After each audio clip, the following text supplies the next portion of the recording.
tambah. Kita lari itu. Jadi sistemnya bunganya naik. Oke, jadi kalau tak bisa bayar ditahan terus. Kalau waktu sakit masih dipaksa untuk kerja? Masih. Tetap kerja, dalam keadaan sakit masih tetap kerja. Berapa lama sakit waktu itu? 2 hari. 2 hari. Tapi kerja tetap jalan.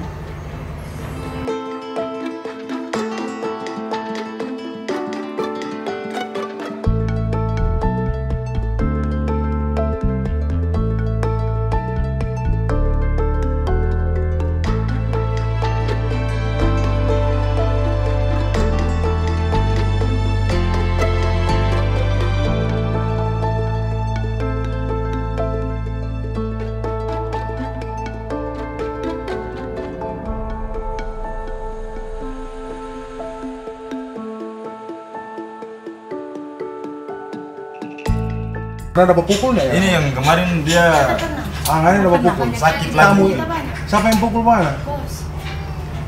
Bos? Sampai kita ada lapor ke Bos perempuan. Bos perempuan. Sampai tak perantau tahu. Perantau suruh pulang. Bosnya tahu. Itu bos pukul tuh kenapa? Masalah apa sih itu?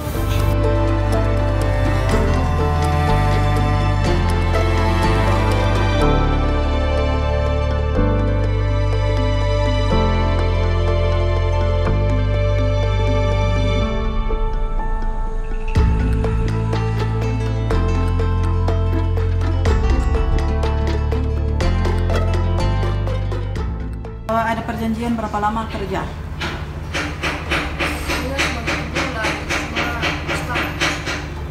Bos tahan alasannya apa?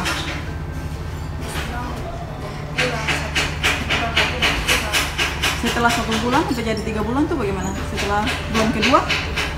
Pas 1 bulan pas, dibilang tambah 1 bulan lagi. Setelah 1 bulan, 2 bulan tidak kasih pulang. Waktu itu minta pulang. Alasan bos apa? Bilang gantian pulang. Oh, gantian mau pulang.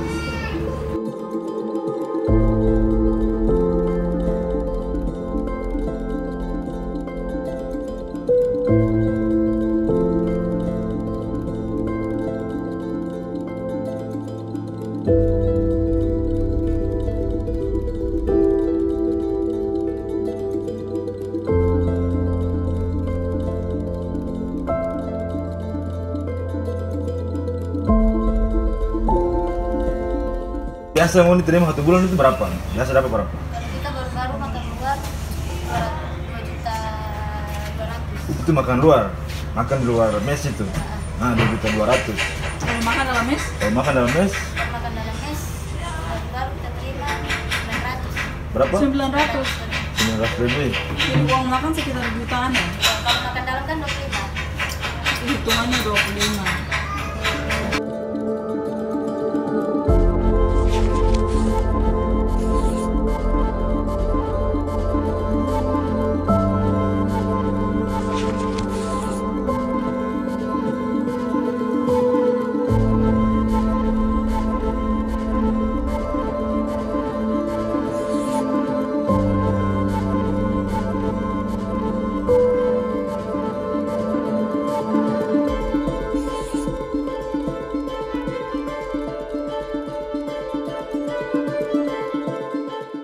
Minta kepolisian memproses pemilik tempat usaha ya, tempat hiburan yang mempekerjakan anak di bawah umur itu, kemudian juga harus diproses terkait dengan kekerasan yang dialami, karena kan memang anak-anak itu kan sebetulnya harus mendapat perlindungan ya, perlindungan hukum baik dari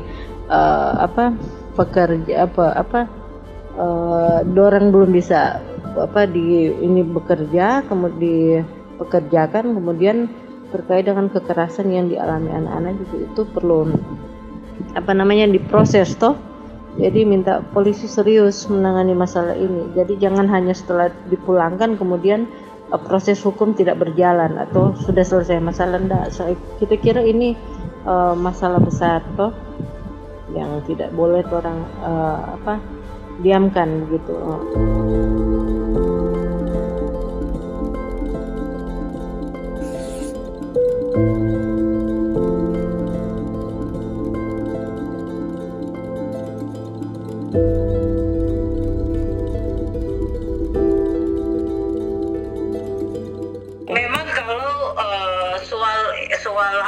trafficking itu kalau sudah berpindah tempat dan mereka dijanjikan dengan pekerja terburuk buat mereka, itu sudah mengarah kepada soal trafficking.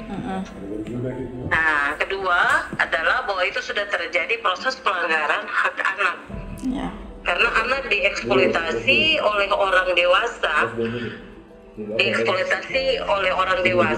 Yang ketiga adalah soal kebijakan. Soal kebijakan atau implementasi dari undang-undang ketenagakerjaan itu dia tidak tuntas secara nasional dan secara daerah. Gitu.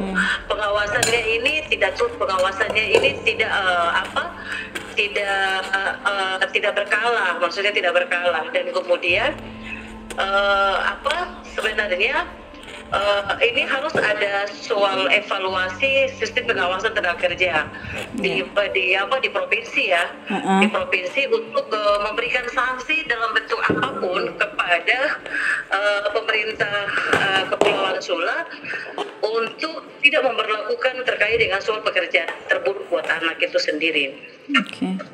Kak Dewa, ini kan tadi juga ternyata dong ini ada oknum kepolisian yang terlibat di dalam. Jadi dong pernah lari, terus yang pemilik kafe pakai dari oknum polisi untuk jemput pedorang ulang. Kan seharusnya kan polisi harus mengayomi dorang begitu, tapi ternyata di tangan kepolisian saja malah dong kerjasama dengan pihak pekerja untuk tarik dong ulang masuk kerja dengan cara yang sama begitu. Iya, kalau kita ambil konsepnya Undang-Undang Perlindungan Anak, itu semua elemen atau semua stakeholder, mau dia itu aparat penegak hukum, masyarakat, kemudian pemerintah, itu mereka harus melakukan proses perlindungan kepada anak dalam situasi apapun. Begitu. Jadi kalau umpamanya ada keterlibatan pihak dalam hal ini kemudian tidak mendukung dalam soal perlindungan anak yang sebagai korban ini, artinya ini ada sebuah pertanyaan dan kita perlu melakukan advokasi kembali.